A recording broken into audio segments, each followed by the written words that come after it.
It's Rhema Breakfast. You're with Andrew and Kat. And we have the privilege of having Wee Young in the studio with us today, live from Miomo, and we're talking about what Australia has done, the government, banning social media for under-16s, and what we think about it here in New Zealand. Well, good morning, Wee Young. Thank you for joining us today. Good morning, Morena, guys. Good to be back. Okay, so, the short question up front. Social media ban. Good thing? Bad thing? I would say good and bad, the very diplomatic answer. One of the things that I always say is that, there are good things and bad things about technology.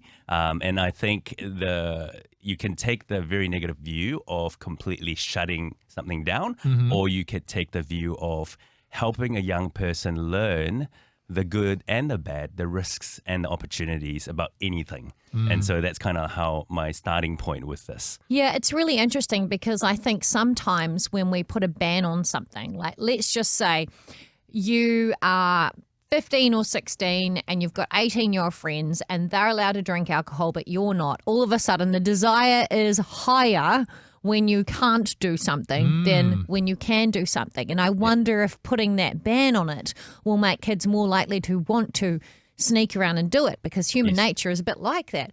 But on the other hand, as a parent of young girls, and I know the problems with image and the online bullying that can happen on these platforms, I can't help but think, man, it would be good to be a parent in Australia and not even have to worry about that, because the government's like, no, you can't use it. So you don't have to worry about protecting your 12-year-old and your 9-year-old from this.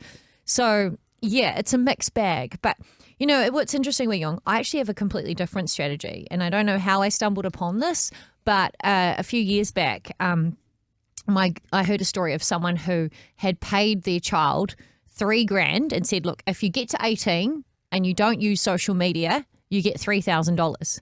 And they were like, yeah, sweet. And so that worked. Part of that family? And do you know what? My kids heard me tell that story. And then about 6 months later, they were like, but you're going to pay us $3,000 if we don't use social media until we're 18. And I went, am I? And they're like, yeah. And I went, then I am. So I've started a savings account. So what do you reckon, Wee Young? Yeah, I think it can work. I mean, there's so many things that you can employ. I think the ban or incentivizing in this case can be a blunt instrument. I mean, it's a starting point, but I think if we are willing to take a harder approach in terms of I guess drip feeding responsibility to them, right? Like, you might start with Messenger for kids because they need to communicate with their friends about, the party next weekend or what to bring to school and things like that. Because sometimes when we completely ban something, the young person might go, oh, mum and dad, I'm a social outcast. I don't know anything. I show up to school, everyone's talking about something, and I'm sitting there going, I don't know what any of this stuff is. And so I think about you drip feed that, and part of that you teach them about the things that could go wrong.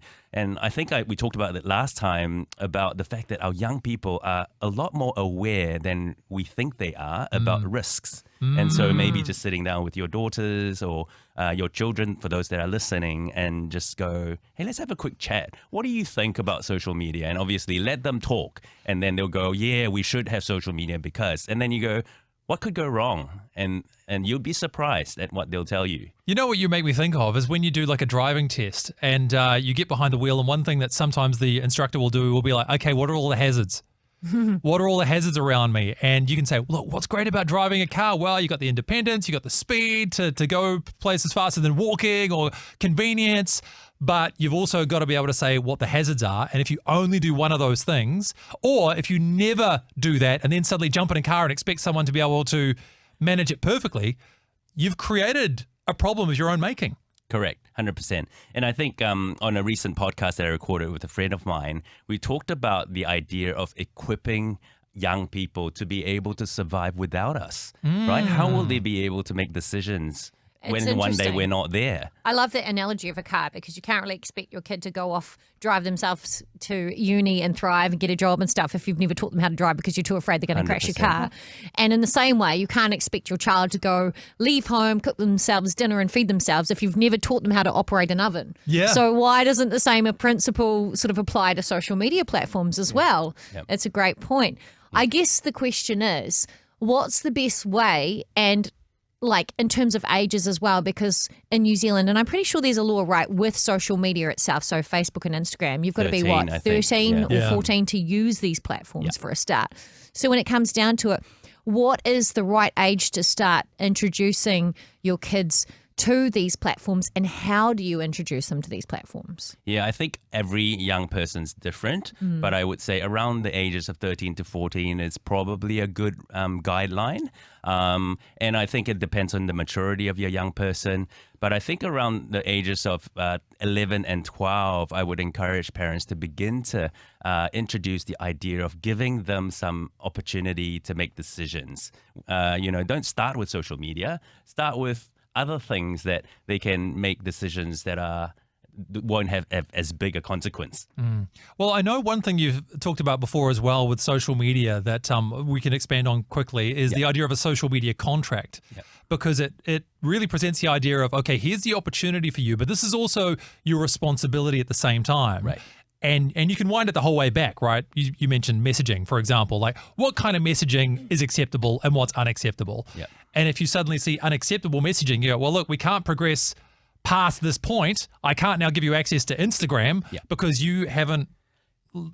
measured up to what we talked about just with how you talk to your friends. 100%. And I think that lesson that they're learning, they can take it and apply to other areas of life, how they interact with their peers, how they interact with their teachers, and when they get out there and they get a part-time job when they're 16. So a lot of great skills. Would you say that, because my daughter, even though she's decided that she's not going to join social media, she does use WhatsApp because they have group chats for their homeroom group at school. Would you say that using WhatsApp effectively and having some parameters around that is a good way to start, like introducing her to the idea of using another platform to message friends? Yeah, absolutely. I think if you go deep into the Australian rules, it doesn't actually block everything. There's a whole bunch of messaging platforms that aren't blocked, and those are actually quite risky. But I agree with you. I think it's actually have that social media conversation with them, sign a contract with them, and just to say, as we sometimes talk about the fact that boundaries are actually there to protect you. And within the confines of the boundary, you can have freedom to do whatever you want. And so I guess if we can help our young person understand that, then hopefully they will appreciate boundaries rather than resist it. Well, and as you said too, it helps them to live in a world when you're not around, they can still govern themselves. So look, before you go then, Weiyong, I know that's a huge focus of what Miomo is all about. So before we go, I know you've put up plenty of resources around this idea already. Where can people find that?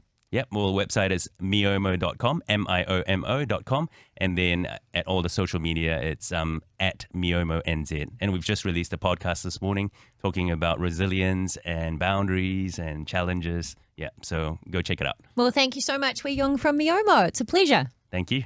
Amazing. I hope you enjoyed that as much as we did. Yeah, don't forget to like and subscribe and turn your notifications on so you don't miss the next video. We'll see you in the next one.